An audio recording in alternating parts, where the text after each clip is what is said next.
اس کو بھی آپ نے بشری تقاضوں کے مطابق انٹروڈیوس کروانے کی کوشش کی ہے. تو اتنا زیادہ کہ آرٹس کا فن تھا یا سائنس کے علوم پر دسترس تھی، آپ کے ناولز بہت عمدگی کے ساتھ منظر عام پر آئے ہیں. مجھے یہ بتائیے گا کہ آپ کا فیوریٹ رائٹر کون ہے؟ آپ کس کو پڑھا کرتے تھے؟ دیکھیں، اگر فیورٹ رائٹر کی بات کرتے ہیں تو اس میں دو شعبے ہیں. ایک جاسوسی شعبہ ہے اور ایک ڈائجسٹ کا جو فکشن کا شعبہ ہے. تو ڈائجسٹ میں اگر جاسوسی شعبے کی بات کرتے ہیں تو میں ابن صفی صاحب اور مظہر کلیم صاحب دونوں کا فین ہوں. ابن صفی صاحب تخلیق کار ہیں، مظہر کلیم صاحب نے اس کو عروج دیا ہے. مظہر کلیم صاحب میں یہ ہے کہ وہ ان میں کافی انفارمیشن ہوتی ہے. باقی یہ بات نہیں، ابن صفی صاحب نے بھی انفارمیشن اچھی خاصی دی ہے، لیکن مظہر کلیم صاحب میں نے خود دیکھا ہے کہ ان کے پاس کافی کتابیں میں نے دیکھی، وہ خود پڑھتے تھے اس کے بعد لکھتے تھے. پھر میں نے کوشش کی ہے کہ اپنے جو میں نے تصنیف لکھوں، کتابیں لکھوں، اور میرے پاس کافی ذخیرہ ہے الحمدللہ، اللہ کا شکر ہے، میں نے کلیکٹ کر رکھا ہے. تو اس میں سے میں نے پہلے کتابیں پڑھی ہیں، جیسے میں نے ایجپٹ پہ لکھا ہے، مصر پہ، تو میں نے 20-22 کتابیں میں نے کھنگالی ہیں، پھر جا کے میں انفارمیشن دی ہے. اس طرح میں نے افریقہ کا موضوع لکھا، برازیل کا موضوع لکھا، تو اس پہ میں نے ڈاکومنٹریاں دیکھی، کچھ مطلب کہ کتابیں پڑھی، پھر جا کے میں نے اپنی کتابوں میں وہ انفارمیشن دی تاکہ لوگوں کو کچھ پتہ لگے. باقی ڈائجسٹوں کی بات کرتے ہیں تو ایم اے راج صاحب میرے فیوریٹ ہیں، اور اس کے علاوہ محی الدین نواب صاحب میرے فیوریٹ ہیں.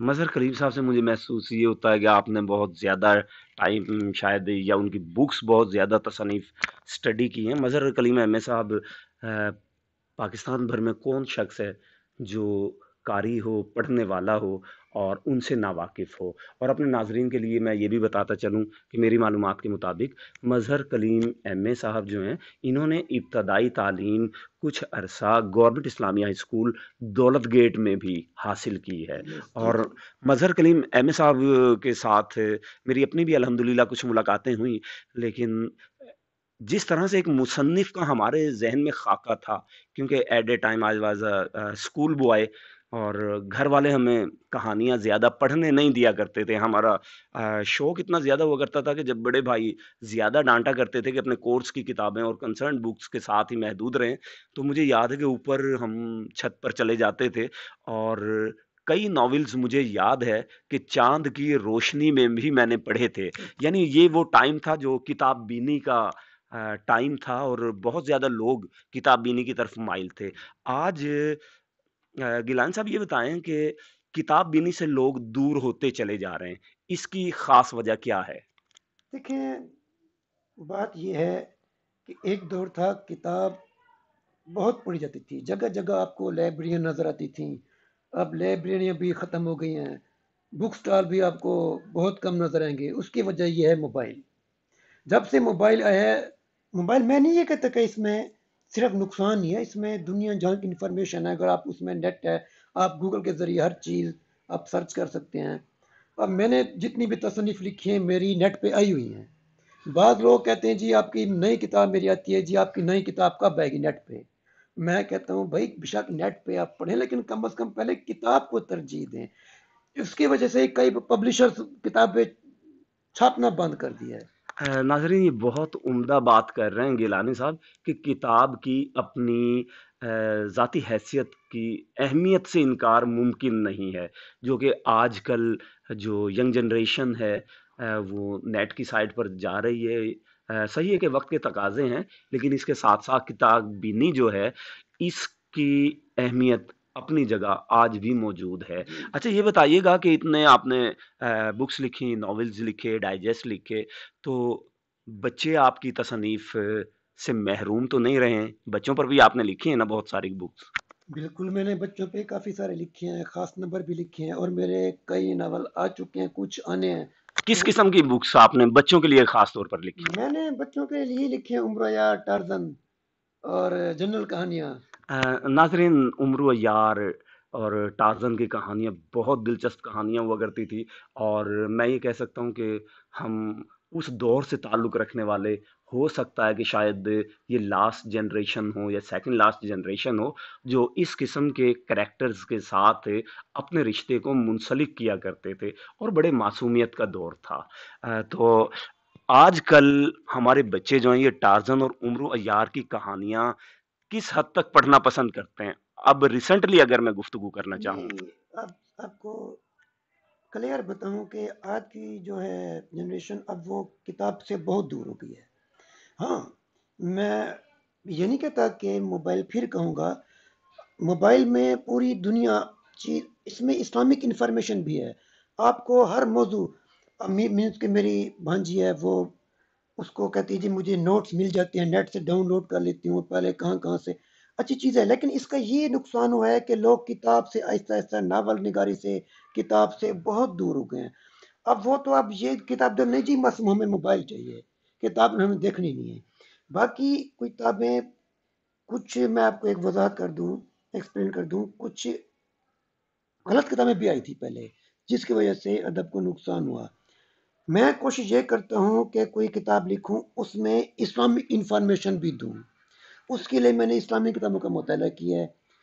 مختصر یہ بتاؤں کہ ایک دفعہ مجھے شوق کس طرح ہوا، آپ کی طرح ایک دوست تھا، وہ بھی کاشف صاحب تھے، تو میرے پاس آئے، پرانی بات ہے، تقریباً 10 سال پہلے جب شوق ہوا، تو کہیں جی گر صاحب کوئی کتاب پڑھنے کے دے، میں نے کہا یہ آپ کے لیے لائن اسلامی کتاب۔ بات چیت ہوتی رہی، پھر انہوں نے یہ کہا، جب تیسری دفعہ کرنا، میں نے کہا بھائی اسلامی کتاب پڑھ لے، نہیں یار کوئی ناول دے، تو پھر مجھے دکھ ہوا۔ پھر میں نے کہا کہ میں کیوں نہ کتاب لکھوں، ہو ناول لیکن اس میں اسلامک ٹچ بھی دوں۔ اور الحمدللہ میں نے جو عمران فری ڈائجسٹ میں لکھے ہیں، اس میں نے اسلامک انفارمیشن دی ہے، اور دیگر ملک انفارمیشن لوگوں نے پڑھے، اور مجھے فون کیے باقاعدہ کہ ہمیں یہ نہیں پتا تھا، لیکن اپنے نماز کے متعلق اور جو اسلامک انفارمیشن دی تو ہمیں بے حد خوشی ہوئی۔ ناظرین، بہت دلکش گفتگو اس وقت کر رہے ہیں، اور میں خود اس بات کا گواہ ہوں ان کی مختلف کتب پڑھنے کے بعد کہ انہوں نے ٹاپکس کو خوبصورت انداز میں نہ صرف اس کی ڈیٹیل دی ہے بلکہ اسلامی ٹچ بھی دیا ہے، اور اسلامی ٹچ اس انداز میں کہ غیر محسوس طریقے کے ساتھ انسان اخلاقیات کے ساتھ اپنے رشتے کو جوڑے رکھتا ہے اور منقطع نہیں ہونے دیتا۔ تو بچے بچوں پر کتنی کتابیں لکھی ہیں آپ نے بچوں کے لیے؟ بچوں پر میں نے کچھ چھوٹی بھی لکھی ہیں، وہ بہت پتلی نہ، تقریباً 2 درجن میری کتب ہیں، جس میں 10 خاص نمبر ہیں، اور 3 4 نارمل ہیں، باقی چھوٹی کتابیں ہیں، 2 درجن میں نے لکھی ہیں۔ تو مزید بھی میں لکھوں گا، لیکن افسوس کہ اب پڑھنے والے بہت کم رہ گئے ہیں۔ گیلانی صاحب، مجھے یہ بتائیے گا کہ آپ کی جو مختلف کتب ہیں، ناولز ہیں، ڈائجسٹ ہیں، سٹوریز ہیں، فکشنز ہیں، ان میں اگر صفحات کی موٹائی کے حوالے سے میں گفتگو کروں تو سب سے زیادہ کون سا ناول یا ڈائجسٹ ہے جس کے پیجز سب سے زیادہ ہیں اور کتنے ہیں؟ وہ تو محی الدین نواز صاحب کو دیکھتا ہے، وہ 56 مطلب کے حصوں میں یعنی میں آپ کی تصانیف کی بات کر رہا ہوں۔ میری اپنی، جی، آپ کی۔ میرا جو ناول ہے وہ مسٹر شکاری، ہوں۔ وہ تقریباً 400 صفحات پہ، بس اسی سے میں نے لکھا، کیونکہ اب وہ دور نہیں رہ گیا، کیونکہ اگر زیادہ لکھا تو اس کی صفحات بہت بڑھ جاتی ہیں، کاغذ بہت مہنگا ہو گیا، اس لیے، ورنہ مظہر کریم صاحب نے تو ہزار ہزار صفحات پہ بھی لکھے ہیں۔ یعنی 400 پیجز تک آپ کی تصنیف آئی ہیں ہاں، منظر عام پر۔ 400 تو آئی ہیں، سمندی جو تھی 350 پونے 400۔ ہاں، ریسنٹلی ابھی میں نے چند دن پہلے آپ کی ایک بک پڑھی تھی، احرام کے اسرار، جی، اور مصر کے حوالے سے، مصر کے جادوئی فکشن کے حوالے سے اور مختلف کنسیپٹس اور وہاں کی جو میتھس تھی، آپ نے ان کو اس خوبصورتی کے ساتھ پیش کیا ہے کہ یقین مانیے کہ جب ایک دفعہ ہاتھ میں کتاب پکڑ لی تو پھر نگاہیں ان کے صفحات سے دائیں بائیں نہیں ہونے دیتی۔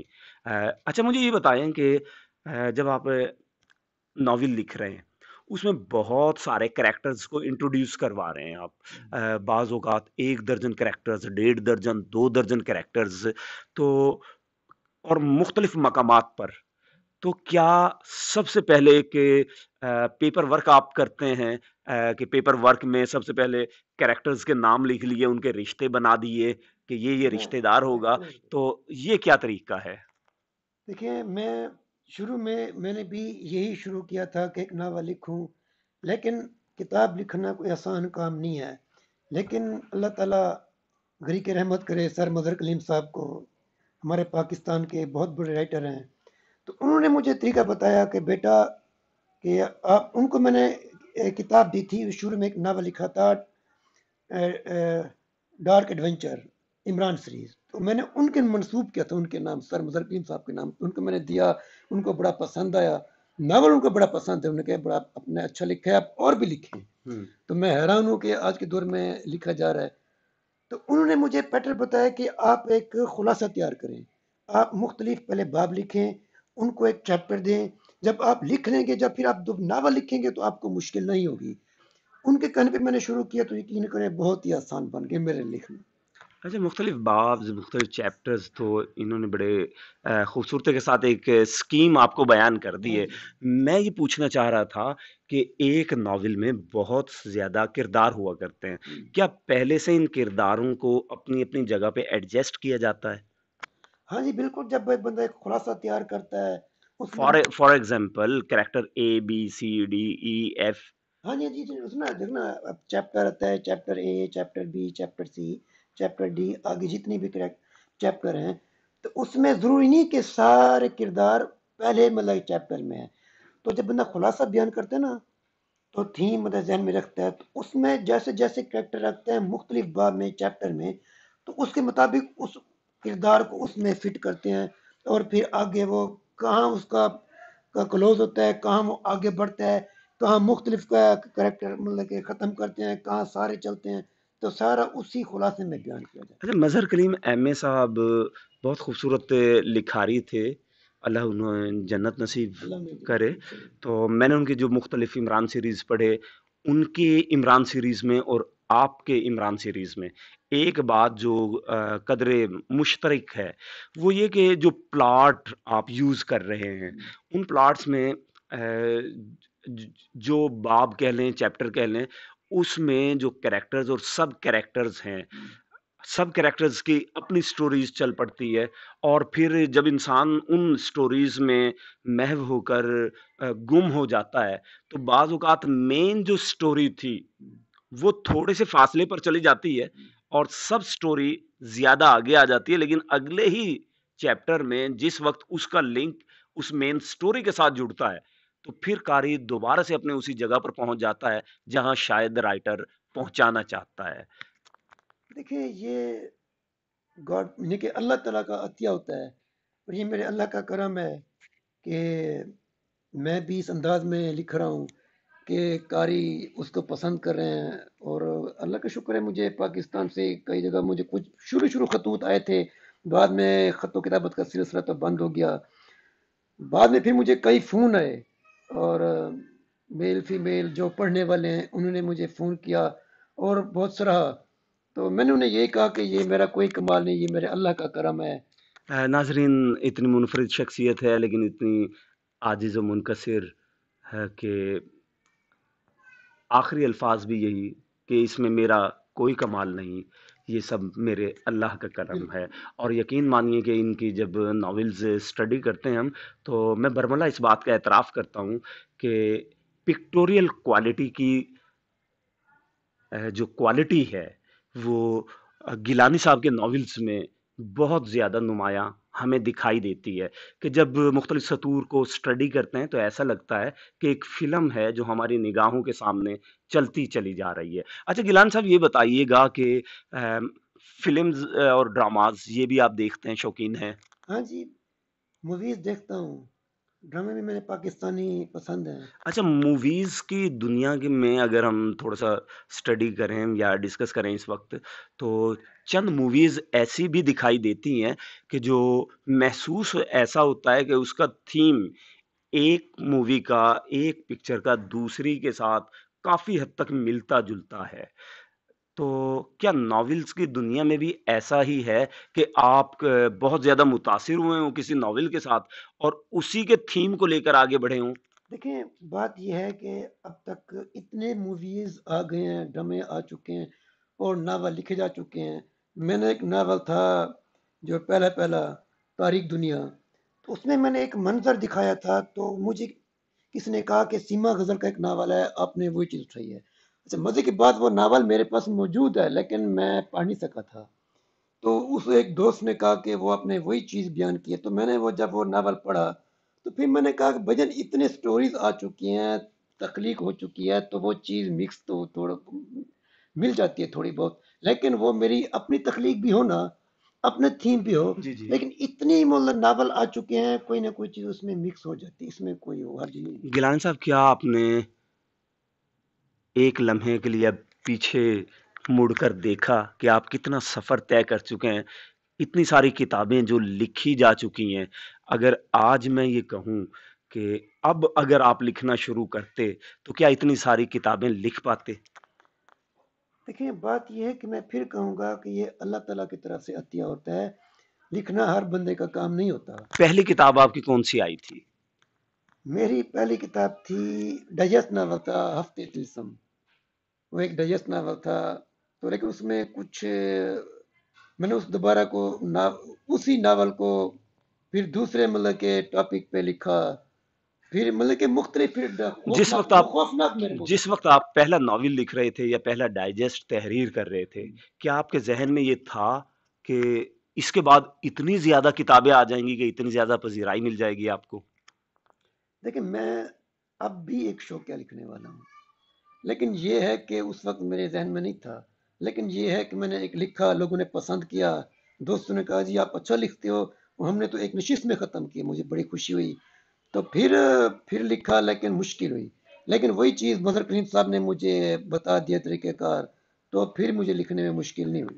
اچھا، بہت سارے ہماری سوسائٹی میں ایسے رائٹرز بھی ہیں جو شوقیہ لکھتے ہیں، لیکن ذریعہ معاش کی تنگی کی وجہ سے ان کا کام جو ہے وہ منظر عام پر نہیں آیا۔ تو آپ جو یہ اتنی زیادہ کتابیں الحمدللہ مارکیٹ میں لے آئے ہیں، تو اس کے جو اخراجات وغیرہ ہیں وہ کس طرح سے افورڈ کرتے ہیں آپ؟ دیکھیں، افسوس کی بات یہ ہے کہ ایک دور تھا کہ مصنفین بہت کماتے تھے، افسر مظہر کلیم صاحب 1 لاکھ روپے لیتے تھے ایک ناول کا، ظہیر احمد صاحب میرے بڑے اچھے دوست ہیں، ابن صفی صاحب اور مظہر کلیم صاحب کے بعد ان کا نام لیا جاتا ہے، اور میرے بہت اچھے دوست تھے، گھر آنا جانا تھا، وہ 50-60 ہزار لیتے تھے، لیکن اب اتنا، بس کیا بتاؤں، دور آ گیا ہے کہ موبائل کی وجہ سے لوگ کتاب سے دور چلے گئے ہیں، اب اتنا پرافٹ نہیں ہے، لیکن اللہ کا شکر ہے کہ پھر بھی گزارا ہو جاتا ہے۔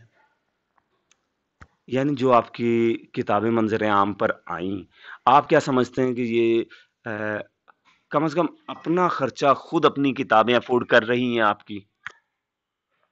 دیکھیں، میں نے اللہ کا شکر ہے کہ مارکیٹ میں نام بن چکا ہے، ابھی اگر میں جو نئی کتاب آتی ہے تو لوگ پوچھتے ہیں کب آ رہی ہے، تو میرا ایک وسیع حلقہ تو ہے، کیونکہ مظہر کلیم صاحب فوت ہو گئے، صفدر شین صاحب، ایس قریشی صاحب، اور باقی جو ہے ابن صفی سے تو بہت پہلے، ظہیر بھائی فوت ہو گئے، نئے لکھنے والوں میں یہ ارشاد جعفری صاحب میرے اچھے دوست، یا خالد نور صاحب، یا میں لکھتا ہوں، تو الحمدللہ لوگ کتابیں اب بھی جو پڑھنے والے ہیں مانگتے ہیں، مانگ تو ہے۔ گیلانی صاحب، آپ ہمارے اس پیارے سے چینل کے ذریعے عام عوام الناس کو کیا پیغام دینا چاہیں گے؟ میں تو یہی کہوں گا کہ وہ کتاب سے دور نہ ہو، ناول پڑھیں، اب ضروری نہیں کہ ناول میں آپ کو صرف مطلب کہ صرف فکشن ملے، پھر بتاؤں گا کہ میں نے ایک مظہر کلیم صاحب کا ناول پڑھا تھا، ناول کا نام بھول گیا ہے، اس میں ذکر تھا موضتین، تو مجھے پتہ لگا کہ موضتین کیا، یعنی کہ سورۃ الفلق اور ناس، قرآن کی آخری 2 جو صورتیں ہیں ان کو کہتے ہیں، تو مجھے بڑی خوشی ہوئی کہ مجھے ایک ناول سے معلومات ملی، تو مظہر کلیم صاحب تو اس طرح کی چیزیں لکھتے رہتے تھے، ابن صفی صاحب نے بھی یہ چیزیں بیان کی ہیں، انفارمیشن، تو میں نے بھی وہی کوشش کی کہ اسلامی ٹچ دوں اور دیگر انفارمیشن ہوں، جیسے مصر کی، برازیل کی، افریقہ کی، میں نے انفارمیشن کے ساتھ میں نے ایک ناول لکھے ہیں تاکہ لوگوں کو کچھ معلومات مل جائے۔ ناظرین، آئیے اب ہم آپ کو گیلانی صاحب کی لائبریری میں دکھاتے ہیں کہ لائبریری میں کیا صورتحال ہے، یہ کس طرح سے تحریر کرتے ہیں، اور موجودہ سچویشن کیا ہے لائبریری کی۔ چلیں ہم چلتے ہیں گیلانی صاحب کی اس وقت لائبریری میں۔